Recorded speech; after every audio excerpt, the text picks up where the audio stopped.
questão do estado de defesa. O Flávio Bolsonaro tem muito a se explicar sobre isso. Ele fica falando aí, não, a gente vai prender e neutralizar. Vai. Tenho a honra de receber aqui o pré-candidato do Missão, Renan Santos. E para mim também vai ser um bate-papo legal, porque eu tenho curiosidade para saber de onde veio esse jovem, qual é a história dele e por que com tantos partidos de direita, né, o eleitor vai ter aí a ideia de escolher o Missão. Então, Renan, muito obrigado, cara, pela tua presença. É um baita de um orgulho pra gente te receber aqui, viu, irmão? Obrigado aí. Não, pra mim que é uma honra. Estou aqui de tiete e também de pré-candidato aqui nas duas funções. Sou teu fã e acho que faz um belíssimo trabalho porque toca o tema da segurança pública e de uma maneira sóbria. Até porque a questão de segurança pública é multifatorial e tem muita gente que faz carreira na internet e na política com as famosas soluções fáceis e rápidas, ganham mandatos e não resolvem porcaria nenhuma. E eu acho que esse é um tema central para o Brasil, é um tema central para essas eleições, e a gente vai ter que resolver essa questão de maneira inteligente. Tanto que eu estou vindo aqui trazendo soluções, mas eu vou ouvir e vou aprender. Como eu já aprendi outras vezes, até um tema que foi para mim importante, que eu coloco muito nas discussões, é a questão do estado de defesa.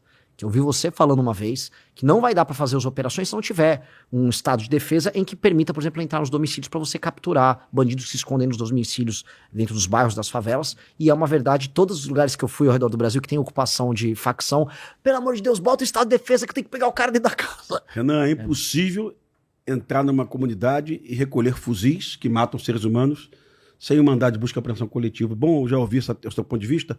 Eu convidei hoje, Renan, um policial civil muito experiente, Francisco Chal de la Torre, foi o camarada da Delegacia de Entorpecentes da CORE, da Polícia Civil do Rio de Janeiro, foi um dos policiais que prendeu o Elias Maluco. E convidei também o coronel Fábio Cajueiro, que, na minha opinião, é o maior especialista em vitimização de policiais do Brasil, que comandou a UPP mais perigosa do Brasil, que é a UPP do Complexo do Alemão, 3.800 policiais. Então são dois policiais com somados ali 60 anos de experiência, operando em favela, e eles estão aqui para te fazer perguntas difíceis, tá? Para ver se o candidato conhece o tema segurança pública. E eu já pediria a você, Renan, que fizesse para a gente um diagnóstico da situação do Brasil hoje. Não só em periferias, mas a situação do Brasil como um todo. Na região norte, no Amazonas, como no Brasil todo. Sobre segurança ou sobre tudo? Sobre segurança, irmão. Sobre segurança. Segurança, bom, estamos num processo de transição para nos tornarmos um narco-estado. E eu acho que esse narco-estado, ele se dá de maneiras diferentes, com fórmulas diferentes e em estágios evolutivos diferentes. Então, eu vou no exemplo que eu dou. O Rio de Janeiro, você já tem uma mistura na política oficial, institucional, a Alerj, que é o maior exemplo disso, entre crime organizado, tráfico de drogas, para ser bem claro, e a política institucional. A ponto já vou botar aqui uma polêmica aqui, um dos meus concorrentes à presidência da República, o Flávio Bolsonaro, tem muito a se explicar sobre isso no processo eleitoral, porque apoiou o Bacelar, apoiou o TH Joias, aquele cara que caiu lá de Belfort Roxo, lá o Canela, vai ter que se explicar, porque ele fica falando aí, não, a gente vai prender e neutralizar. Vai. Ele foi parlamentar aqui no Rio, depois foi senador, fez alguma coisa nesses temas, mas deixando ele aqui de lado, o que eu aprendi rodando no Brasil é que... E essa é uma visão que eu quero até trazer para vocês e até sofrer a crítica e ver se vocês concordam. Que existem dois tipos, a grosso modo, de ocupação no Brasil. Uma é a ocupação que a gente chama de horizontal, que é uma ocupação como, por exemplo, o Comando Vermelho faz, o TCP faz, que é você pega um mapa, você vê o horizonte, e eles ocupam áreas territoriais em que antigamente tinha a exploração do tráfico de drogas ali, o uso daquela região como uma região logística para poder operar, e depois gás, internet, transporte, né, uma operação complexa que as milícias também começaram a fazer.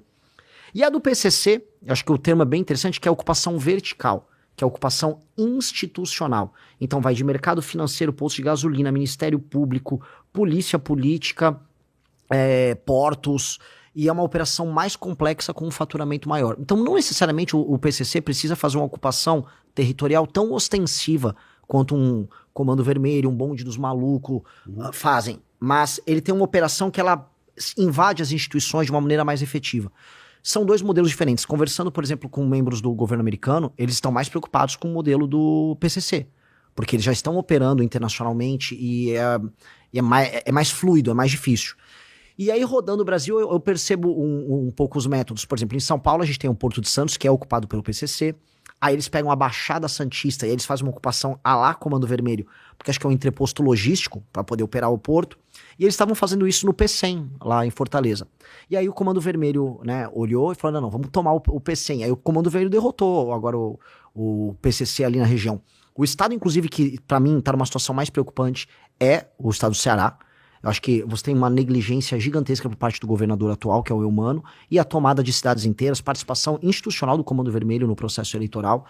Então, onde eu olho, eu vejo modelos diferentes dessa ocupação, vejo uma sofisticação maior por parte do PCC, vejo por parte do PCC operações intricadas que a gente vai ter, por exemplo, trabalho de fronteira para a entrada da droga, somado a trabalho com prefeituras e com polícias locais na Rota Caipira, trabalho no Porto de Santos, trabalho com cooperação internacional para brincar eles. E com o Comando Vermelho, eu vejo uma... E as facções, vamos colocar assim, de ocupação territorial regionais. Um trabalho mais intensivo junto com as polícias e com os governadores. E a gente sabe que tem muito governador que não está disposto a auxiliar. Eu citei o exemplo do Eumano no Ceará, e vou dar... Hoje eu pretendo dar nomes aqui, pra gente não fugir da discussão. Eu fui processado e condenado já pelo menos 2 vezes por falar, olha... Ele, de alguma maneira, por ser leniente, ele está cooperando. Ele permite que cidades inteiras sejam ocupadas pelo crime organizado e de maneira bem clara, ele utiliza a polícia para fazer a escolta dos moradores para fora das suas cidades, das suas casas. Então, o caso cearense é um caso assustador. Tem casos bizarros acontecendo também no Pará. Vi em menor intensidade isso acontecendo no Maranhão. Na Bahia, muito. Salvador é uma cidade que está, vamos dizer, num cenário tão ruim, talvez até pior do que o do Rio de Janeiro. Então, eu acho que o Brasil está num processo acelerado de transformação dele próprio num narco-estado. E a gente dispõe de meios técnicos, a meu ver, o Estado brasileiro dispõe de fazer esse enfrentamento, mas institucionalmente e em termos de liderança, nós não temos vontade política para fazer isso acontecer. E eis a necessidade de um presidente que cuide desse tema. Perfeito, mas tu falou em meios técnicos. Temos legislação hoje no Brasil para esse enfrentamento? Não, essa seria a parte institucional que eu te falei. Perfeito. Institucionalmente falando, o arcabouço jurídico para a gente fazer esse enfrentamento não é suficiente. A gente tem que alterar as leis de execução penal, a gente tem que alterar as leis penais. Tem uma discussão que eu estou trazendo muito forte, que é a do direito penal do inimigo, de um autor alemão que chama Günther Jacobs, que no fundo é o pai dessas legislações especiais para enfrentamento a terrorismo, que a Dinamarca aderiu, a França aderiu, os Estados Unidos aderiu, até o Brasil ele trouxe uma parte do direito penal do inimigo e colocou isso dentro do seu corpo jurídico. Só que ele tem que ser bem mais claro com relação às facções. Elas têm que ter um tratamento jurídico diferenciado. E a tese do direito penal do inimigo é justamente o direito ser muito veloz e muito intenso com relação a membro dessas organizações anômalas. E veja, a gente recebe críticas, eu fui muito criticado, mas isso dentro de uma democracia, e eu dou exemplo, a Dinamarca, que é uma democracia que ninguém critica, ela aplica isso contra facções. Tem uma facção específica que atua na Dinamarca, se você se associar a ela, você já vai preso. Se você divulga ela, você vai preso. E aí isso tem a ver com a cultura, a narcocultura, ou a superestrutura cultural do narcotráfico, a gente pode chamar do que a gente quiser, que é entendido pelo direito penal do inimigo também como uma parte integrante da facção. O aparato burocrático que ajuda a lavar o dinheiro da facção é ou não é parte da facção? Eu considero que seja. Com certeza sim. Então, institucionalmente, ou seja, em termos de arcabouço legal, trazer o direito penal do inimigo, passar um projeto de lei que inclua isso, vai permitir ao Estado ter uma ação muito mais efetiva com relação a essas figuras.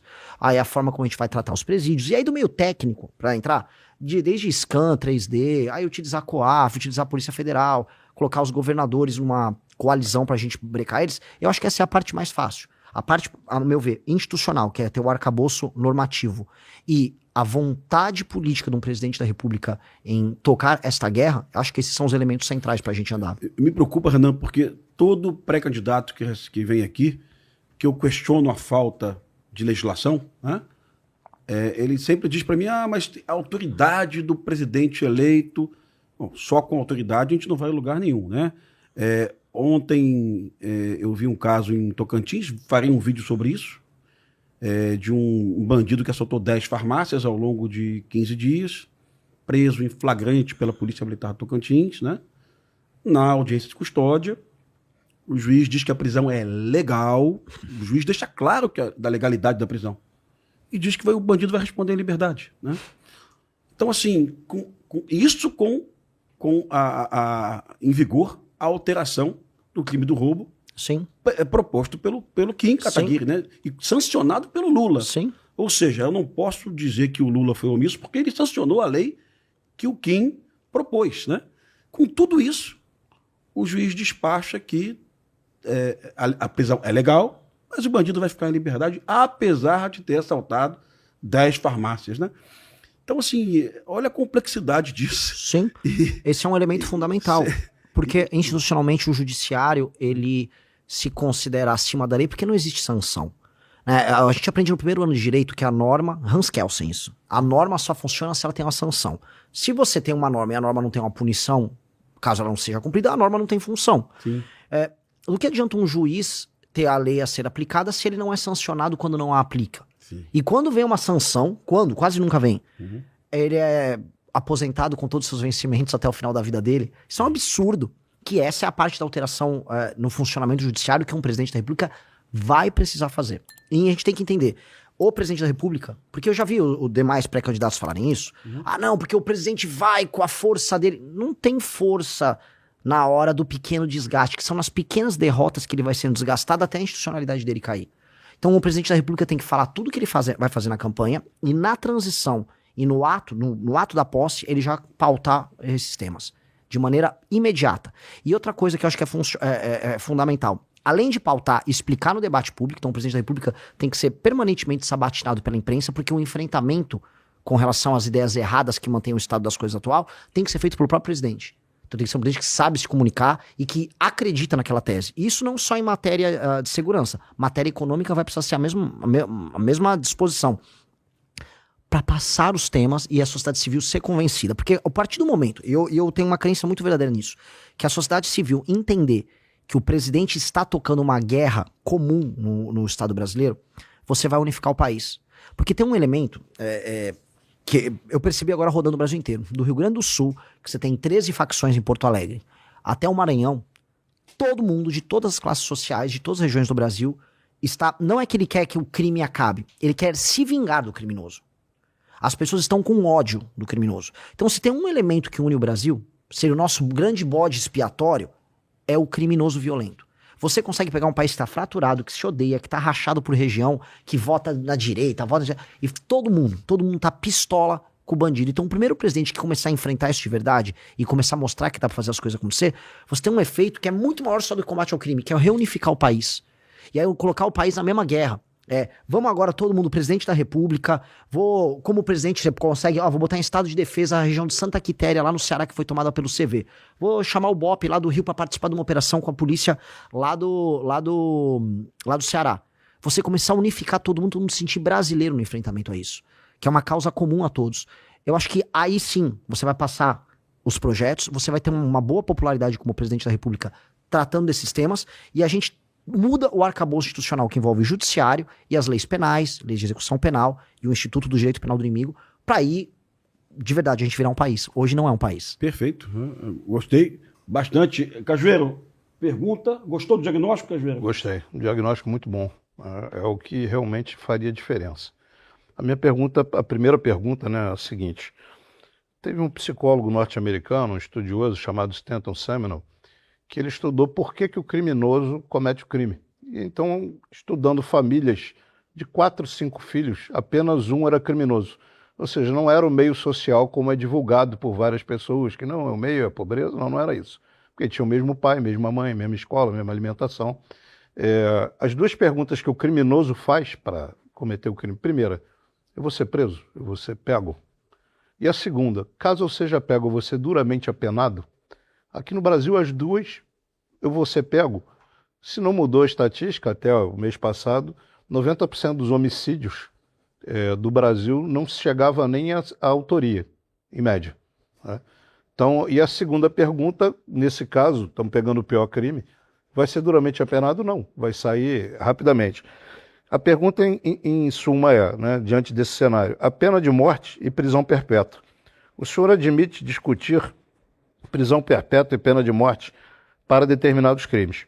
Como pretende viabilizar essas medidas diante da Constituição, que proíbe pena de caráter perpétuo e permite a pena de morte somente em caso de guerra declarada? Caso essas propostas não avancem, qual seria a sua alternativa concreta? Nós falamos muito disso. Eu acho que para você tocar uma Assembleia Constituinte originária, você tem que ter uma vitória em campo como presidente da República, e não uma vitória eleitoral. Essa vitória que eu descrevi para vocês, em que a população vai entender que o presidente se comporta como um comandante em chefe, fazendo esse enfrentamento ao crime. E ao ver resultados, o presidente da República tem que falar, agora eu preciso alterar a Constituição. E aí trazer a discussão de uma Assembleia Constituinte com uma correlação de forças contra aquilo que a gente chama de centrão, que seja forte o suficiente para permitir passar essa agenda e não contaminar essa nova Constituição. Então, esses dois temas são centrais. Eu acho que o Brasil precisa discutir pena de morte, o Brasil precisa discutir prisão perpétua. Precisa. E dois, e aí entra um elemento. Até lá, nós temos que ter um aumento brutal de penas e uma alteração profunda na lei de execução penal, alteração no inquérito policial, alteração nos planos de carreira policial, na questão da carreira única. Tem que ter para você aumentar a efetividade para nós fazermos essa construção até lá. Dito isso, nós temos que discutir pena capital e temos que discutir prisão perpétua. Eu acho que tem certos crimes e tem uma lógica que envolve a recuperação do criminoso que se torna simplesmente um instrumento de motivação do bandido a continuar no ciclo dele de cometer o crime, sair da cadeia e volta. Até porque, eu não gosto de contar muita historinha, né? Mas eu adoro contar historinha. A gente tem uma questão que o Estado brasileiro, desde o fim do período do regime militar, ele tá tomado por culpa. Foi muita, violação de direito humano, e houve violações de direitos humanos, não tô negando. Mas não só as faculdades de direito, mas o legislador brasileiro, ele começou a operar na linha de que o Estado tem que diminuir o seu impacto punitivo. E ao fazer isso, ele criou uma indústria da impunidade que gera da parte do bandido essa sensação de leniência. Outra, tem um programa que estão saindo agora como Pena Justa, em que o judiciário se comporta como um agente desesperado para soltar um bandido, porque, este presídio aqui não está em condições. No Ceará, que está em guerra, o programa Pena Justa está sendo comemorado em rádio. Olha, vai ter agora um Pena Justa e vai tirar um monte de gente da cadeia. Tipo, eles estão em guerra. Então, claramente, um bandido hoje, ele se sente muito confortável em trabalhar. Muito confortável. Então, essas alterações de Constituição estão no nosso plano, mas eu só vou conseguir executar, então não vou ser mentiroso, se eu conseguir antes ter vitórias contra o crime organizado e ter uma vitória do ponto de vista econômico, que é fazer os juros baixar e as pessoas começarem a voltar a ter empregos formais. Se eu não conseguir essas duas vitórias, eu não vou ter força para uma constituinte. Então eu não vou vir aqui mentir para vocês. Só vou conseguir fazer uma constituinte se eu ter essas duas grandes vitórias nos 2 primeiros anos de mandato. Perfeito. Eu ouvi você fazendo uma ressalva à posição do Centrão, e eu lembro que há 7 anos, né? O general Heleno, numa reunião com os deputados federais da base do governo, né? Ele dizia para os deputados, vários deputados aqui vão virar tchutchuca de Centrão, né? E de fato aconteceu. Eu tenho um certo cuidado, porque sem o Centrão, num primeiro momento, você não vai a lugar nenhum, viu, Renan? Só esse cuidado, porque quem vai estar apoiando o Renan? Vai ser a esquerda, né, no Congresso Nacional? Não. Vai ser o PSOL e o PT? Mas eu não posso esquecer que eu sou mesmo quando eu estiver lá. Perfeito. Eu não posso deixar de odiá-los. Sim. Só que a democracia, e essa é a beleza da democracia, impõe que eles sentem comigo e eu sente com eles. Perfeito. E eu os trate com respeito, mas eu tenho que saber quem eu sou e eles têm que saber quem eles são. Então, o Centrão hoje opera através da compra de votos, com relações sujas com o crime organizado. Aqui no Rio de Janeiro, o Centrão é completamente vinculado ao crime organizado. E eu sei quem eles são e espero que eles saibam quem eu seja. Quem eu sou, desculpa. Então, somos diferentes, mas já que o eleitor brasileiro está disposto a colocar pelo menos 300 membros do Centrão altamente corruptos no Congresso, e vou profetizar de maneira negativa, vou amaldiçoar, mas é uma realidade. Sim, o eleitor o fará. O eleitor vai vender o seu voto para mais de 300 bandidos que vão estar no Congresso. Eu venci na eleição, vou ter que lidar, porque foi assim que o eleitor brasileiro quis. E possivelmente na cédula vai estar, na urna vai estar um deputado federal do Centrão, um senador do Centrão, e o cara vai escolher você. É bastante razoável que aconteça. Ganhando a eleição, isso vai acontecer aos montes, aos milhões. Sim. E eu para explicar isso para o eleitor depois, porque o eleitor vai ter tomado essa decisão consciente. Esse é o grande problema brasileiro. O tal do sistema.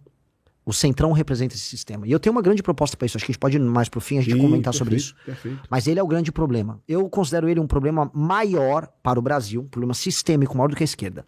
A esquerda é uma constante nas democracias do mundo inteiro. E ela é passível de ser derrotada. O Centrão é uma coisa muito brasileira, uma jabuticaba. E ele te impede de realizar qualquer coisa plena. Então você vai passar prisão em segunda instância. A prisão em segunda instância, ela afeta o combate ao crime. Sim. Mas ela pega crime do colarinho branco. Aí o Centrão, vamos derrubar isso no judiciário e não vamos deixar passar, porque senão eu serei preso. Então, boa parte da legislação processual, lei de execução penal, o Centrão não quer que se aprofunde muito, porque isso mexe neles no fim do dia. Então, o Centrão é um elemento que, assim, nós precisaremos tratar com muito cuidado, mas entendendo que na democracia eu vou precisar negociar com eles. Perfeito. Chau Della Torre. Uma das subperguntas, né, vamos chamar assim, é o seguinte, é muito simples, né? Aliás, a gente já fez ela aqui. É ingenuidade supor que o crime organizado se infiltrou apenas na Alerj. A gente, aqui no Rio de Janeiro, na nossa Assembleia Legislativa, a gente bateu um recorde. Pelo que noticia a imprensa, a gente tem infiltração de Comando Vermelho, de Terceiro Comando, de milícia e de contravenção. Tem a tal da lista do Adilcinho, que está deixando metade da Assembleia Legislativa. É um bicheiro que agora fornece cigarro para as facções do Rio de Janeiro. Então, tem que me atualizar, então. Agora tem Pois o Adilcinho. Essa lista do Adilcinho, apreendida pela Polícia Federal... do contrabando de cigarro. Está deixando metade da Alerj sem dormir. Mas é ingenuidade supor que o crime organizado só se infiltrou na Assembleia Legislativa do Rio de Janeiro. Se o senhor for eleito presidente, o senhor vai ter que lidar com um Congresso independente do Centrão. Eu lhe confesso que eu tenho muita dificuldade de entender essa coisa de centro, né? Para mim, ou é esquerda ou é direita. A história ensina isso. Mas, concordo, é essa jabuticaba, né, brasileira. Mas se o senhor for eleito presidente, o senhor vai ter que lidar com um Congresso independente dessas questões aí de Centrão, que certamente vai ter infiltração de crime organizado. Essa é uma primeira pergunta. Segunda pergunta. O senhor falou de Kelsen, de Jacobs, direito penal do inimigo. Eu estou aqui do lado, tive o prazer de conhecer hoje o coronel Cajueiro, já vi que é um profundo conhecedor de segurança pública. A gente escuta há anos na segurança pública a proposta de que é preciso mudar leis penais para a gente resolver o problema. Eu, por acaso, sou professor de instituição de ensino superior, sou professor de direito penal. E aí eu lhe dou um exemplo fático. Até alguns anos atrás, se eu matasse a minha mulher por ciúmes, eu respondia por homicídio qualificado. Aí o Congresso criou a figura do feminicídio. Não sabia.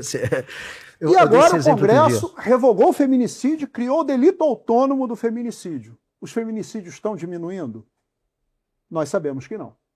Então o direito penal não é a régua educadora da sociedade. A gente não vai resolver a sociedade com o direito penal. E aí, para finalizar a minha pergunta, eu vou lhe dar um exemplo que o coronel Cajueiro certamente conhece, porque quem estuda segurança pública é um exemplo famoso, Nova York. Nova York, no final da década de 70, início da década de 80, era muito parecido, por exemplo, com o Rio de Janeiro. Polícias comprometidas, máfias, a máfia italiana, a máfia negra, corrupção. A gente tem um prefeito famoso, e aí a ciência da segurança pública, né, fala muito sobre isso, a famosa teoria das janelas quebradas. Então, ele aumentou as leis, vamos punir os pequenos. É a pergunta que o coronel Cajueiro fez, né? É a percepção de que eu serei punido. Isso intimida o criminoso. Exato. Então, o que eles fizeram em Nova York, a ponto de Nova York hoje ser a referência em termos de segurança, embora os Estados Unidos não sejam a maravilholândia da segurança pública. Nem de longe. Nem de longe. Nova York é diferente. Mas Nova York na década de 80, aliás, tem um filme ótimo sobre isso, com Denzel Washington e Russell Crowe, né, o American Gangster, que é baseado em fatos reais. Ótimo filme. Mas, enfim, o prefeito, teoria das janelas quebradas, mudou a legislação, até porque nos Estados Unidos a legislação é predominantemente regionalizada e não federalizada como a nossa. Mas ele promoveu um expurgo muito forte nas polícias, instituiu corregedorias com grande força, um compliance, mas ele também triplicou os salários da polícia de Nova York na época. Eu há anos digo isso. Não existe segurança pública boa e barata. O panorama das polícias brasileiras é uma bagunça, a começar pela falta de padronização, inclusive nas polícias civis, já que as polícias militares são bem mais padronizadas, embora em São Paulo o Corpo de Bombeiros esteja dentro da Polícia Militar. Aqui no Rio de Janeiro, não. Só que a gente tem essa questão da disparidade salarial. E aí é que eu encaixo, finalizando a minha pergunta. Primeiro, pretende criar o Ministério da Segurança Pública, que é, evidentemente, o norte das políticas de segurança para os estados. Segundo, se eleito com o Ministério da Segurança Pública, pretende chamar os governadores do Estado para um grande consenso nacional para, por exemplo, padronizar polícias, padronizar procedimentos, elevar os salários, tornando a profissão, que é tremendamente arriscada. Eu não vou usar a pergunta que eu tenho certeza que o Coronel Cajueiro daqui a pouco vai fazer, mas a grande realidade é a seguinte: eu aqui no Rio de Janeiro ganho bem mais do que os policiais civis do seu estado, que também tem sérios problemas de segurança pública. Eu estava conversando com os policiais militares que estão aí, que são de São Paulo. A progressão funcional na Polícia Militar do Rio é bem melhor do que na Polícia Militar de São Paulo. Então isso tudo impacta e muito na segurança pública, candidato, porque é muito fácil, com todo respeito, eu não vou entrar no mérito da constitucionalidade de instituir pena de morte. Pelo que eu entendi, o senhor, se eleito for, pretende convocar uma Assembleia Nacional Constituinte. Mas aí a gente tem teoria da vedação do retrocesso, da Constituição. Mas o tema aqui não é direito, é segurança pública.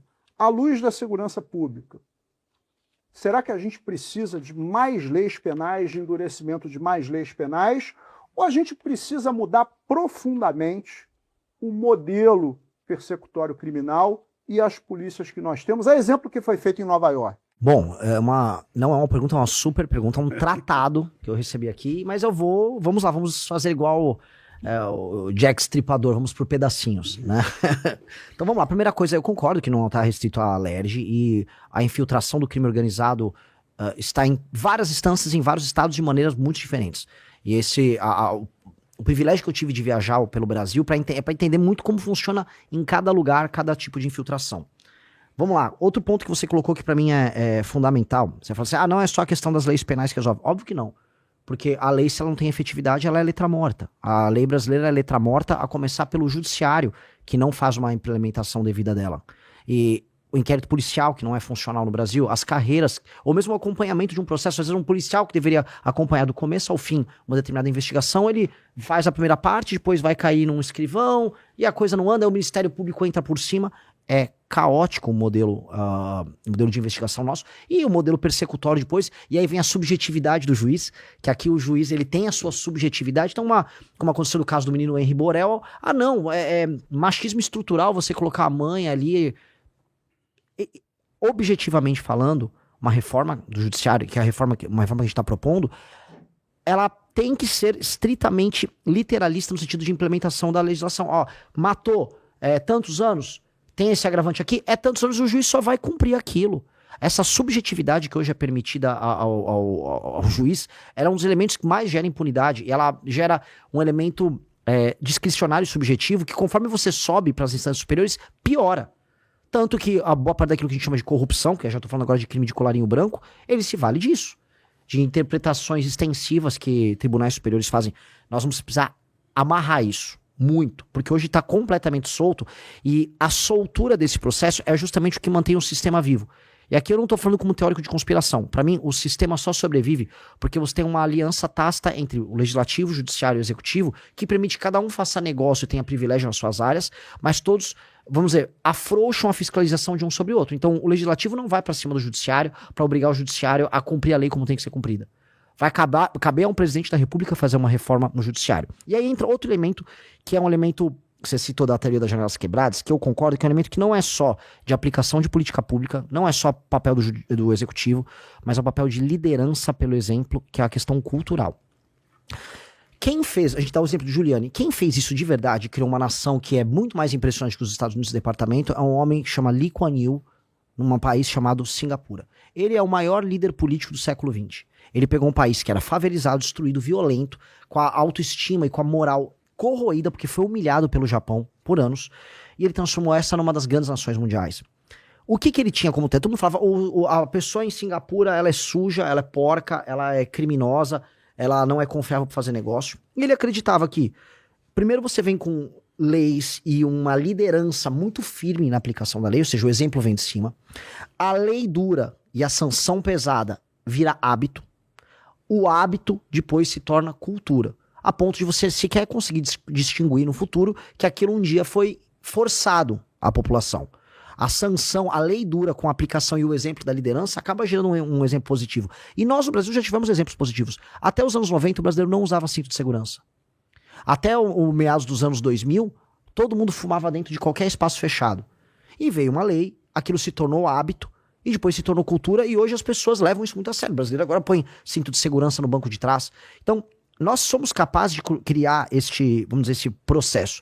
Mas um país que tem o processo dele, vamos dizer, não só de criador de leis, mas de dar exemplo, vindo uma liderança tão ruim como o Brasil, ele não faz essa imposição do topo para baixo. Não vai vir, e isso aqui que eu tô falando não é popular, mas precisa ser dito, não vai vir da base da população a mudança. A mudança sempre vem do topo em todos os lugares do mundo. Só que uma liderança política corrompida com o caro nunca vai fazer top-down o exemplo que precisa ser dado na população. E o que eu chamo isso que é a desfavelização mental do brasileiro tem a ver com o Giuliani, mas tem muito mais a ver com o que aconteceu em Singapura, que é a ideia de que as pequenas práticas antissociais do brasileiro vão precisar ser enfrentadas. O Rio tem muitos esses exemplos de a invasão do espaço alheio, é o cara com a caixinha de som dentro do ônibus, a pessoa que pula a catraca, é o cara que se apropria do espaço público da praia. Não, essa área aqui é minha, você não pode sentar nessa cadeira. É a pessoa que picha, é o cara que joga o lixo na frente da casa da outra pessoa. Esses pequenos comportamentos, eles vão ter que ser tratados como delitos. E o Estado vai ter que estar muito presente nisso. Isso vai ser criticado. Falar, ele quer um Estado policial. Mas eu preciso criar os bons hábitos. Os bons hábitos criam os bons bairros, criam a boa cultura. E a boa cultura começa a criar ambientes que são socialmente passíveis de serem vividos. E isso vem acompanhado da mudança das leis penais. Mas isso tem que vir acompanhado de uma liderança muito boa. É uma questão de liderança. Se você não tem uma liderança que quer implementar isso, você não vai implementar. Falam do Bukele. O lance que o Bukele fez é, primeiro ele destruiu o crime organizado, agora vai ver o que ele tá transformando em São Salvador. Tirando os fios, a cidade tá ficando limpa, vai jogar lixo na rua em São Salvador. Então, o exemplo que a gente tem que dar é transformar os nossos ambientes e os nossos hábitos. E criar uma cultura de civilidade. Aí esses elementos, eles vão ter um efeito que uma coisa puxa a outra e ajuda a outra. E aí tem um elemento que eu te disse, é o elemento cultural e o elemento de liderança, que não são necessariamente positivistas no sentido de passar a lei, mas de passar o substrato cultural que está por trás da lei, que faz a lei valer, que é a ideia de você ter um sistema de valores comum. Hoje o brasileiro está completamente e moralmente esculhambado. E essa esculhambação vai se refletir numa sociedade mais violenta, com certeza. Perfeito. O Renan, tem uma Demorei muito, só eu não quero ser palestrinha. Eu vi no teu Instagram a sua menção a Singapura, e o que eu sei de Singapura, eu sei pelo YouTube, né, de pequenos documentários. Essa transição em Singapura foi feita obedecendo a democracia, cara? Eu preciso saber disso, porque eu não me incomodo no estado policial. Eu fui a Londres há 7 anos e eu vi um aviso no metrô: se você pular a roleta, você vai preso. No mesmo momento, no Rio de Janeiro, 70 mil pessoas pulavam a roleta do BRT por dia. Com certeza Londres está certo e o Rio de Janeiro está errado. Lógico. Então, o estado policial, sinceramente, eu não me incomodo. Faz parte do processo educativo. Eu tenho medo da ausência de democracia. Singapura teve uma ruptura do Estado Democrático de Direito, Foi diferente, porque Singapura, ela foi meio que expulsa da Malásia. Sim. Ela era uma parte, e ela foi tocada para fora por parte de uma outra nação, e aí o Lee Kuan Yew era o líder que fez essa transição, e ele começou num regime que não era democrático, e ele fez a transição para um regime Ele era democrático. obcecado com limpeza, inclusive. Ele era Sim. obcecado com limpeza. Sim, ele tornou, o que ele faz é a transição. Ele Sim. começa num regime que não era aberto, porque nunca havia sido aberto, porque nem existia Singapura antes, e aí ele transforma depois num regime que é aberto. Então, Singapura passou por isso. Outras nações asiáticas passaram por isso. Sim. A bem da verdade. A própria Coreia do Sul Sim. também passou o processo de criação. Criação não é aquilo, é uma divisão, mas de transição de um regime mais fechado para um regime que hoje é democrático Aliás, e aberto. É um país miserável até a década de 70. Exato. Ele é mais pobre do que a gente na década de 80. Exato. A questão toda é que você pode implementar isso num regime democrático. As coisas não são detrimentais. Você pode ter muita lei e ordem num regime democrático. O Japão tem muita lei e ordem num regime democrático. E eu acho que nós temos que ter muita lei e ordem dentro de um regime estritamente democrático. Eu falo isso porque vem muitas pessoas que vão criticar, mas você está falando desse exemplo aqui do Bukele, ou daquele outro exemplo da China. A China é muito dura também, vai jogar lixo na rua em Xangai. Sim, mas eu estou dando exemplo porque a punição é alta, só que você pode fazer punição alta em regimes democráticos. Isso não é detrimental de maneira alguma. Perfeito. Se você apoia o Partido Missão e acompanha de perto cada passo, esse canal é para você. Se inscreve aqui no Além da Missão 14 e fica por dentro de tudo que sai em entrevistas, podcasts e lives.